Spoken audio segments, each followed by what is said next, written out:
I was more than nervous before. I was like doubtful, but now I'm just like, all right, let's get it. A little bit more rest, yeah. At what point do you,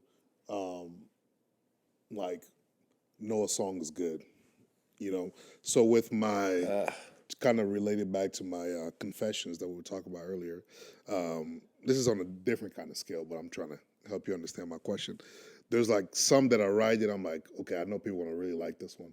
Then there's some that I write, I'm like, I'm just gonna put it out there.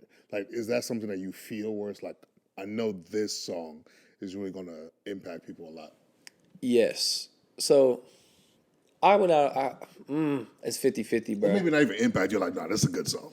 Yeah. Oh yeah. Yeah. Nah, you know. Yeah. For sure. But sometimes because of the type of music I'm making right now, it's kind of untapped. I feel like I don't really know anybody, and this is not a flex. This is being for real. I don't know anybody with the same sonics as a whole that I did on here, so I didn't really know how to compare it.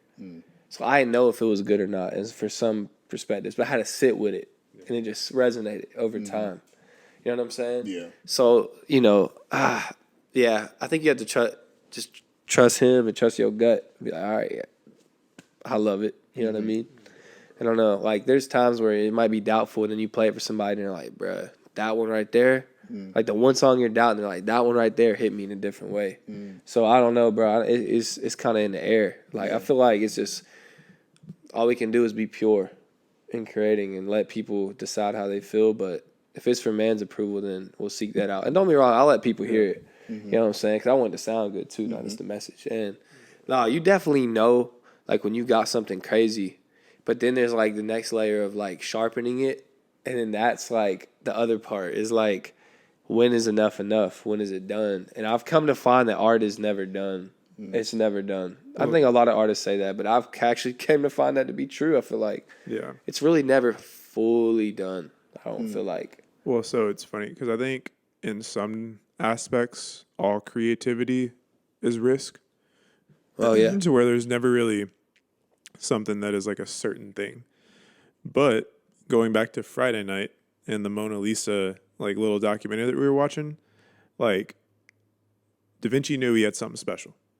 He knew he did. That's why he worked on it for 16 years.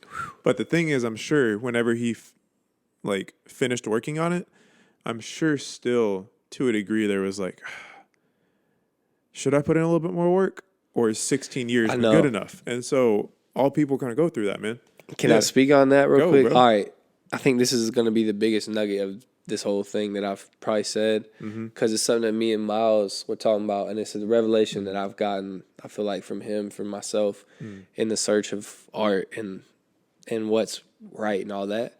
So I feel like deep in everyone's heart, like as an art, like if you're an artist or creative, when you make something, there can be this thing where you want it, you don't realize this when you're doing it, but you want it to fulfill you. And you're trying to make something that can almost get, especially as Christian creatives, who's really trying to like be out there. Like I think of Montel, like me and him can talk about this type of stuff because we're trying to like push it like real far, like creatively. Also, obviously the message, but also like the sonics and what we're doing. And there can be this thing where you want to like almost get it to the same level of God. And obviously he gives it to you, but I had to realize was he showed me was it's him. The whole point was he was meant to feel that. And when I say that, bro, it just relieves so much weight off of me with all the stuff, because I'm like, bro, it's never done. That's what I'm saying. Like, the art's never done. He's the finisher. He's the one that's done the finished work. And he lives in me. And I have all the fulfillment I need from him. And I've found so many times I wanted the art to be something that could like fulfill, and it wouldn't. Like, I'd hear something crazy and there'd still be something off, like that somebody else would make or something. Like, man, what is it? This doesn't do it for me, but this is so good. And it's because he's meant to fill that gap. And I feel like that's something untapped that I don't hear people talk about, but I've realized that, and it helps me, bro, because I'm like, man, I'm gonna go as hard as I can on this, but at the end of the day, bro, like this is it's done. I'm at peace about it. It's done. I'm putting it out. So yeah. And I feel like God also works in the mistakes. God be working he be working in those moments when your perfection didn't come out in the record. Those moments when I couldn't go back and change that line that I felt like was corny and it's too late and I have to drop it. It's like, watch. You know what I'm saying? So yeah, bro. Well, because I mean,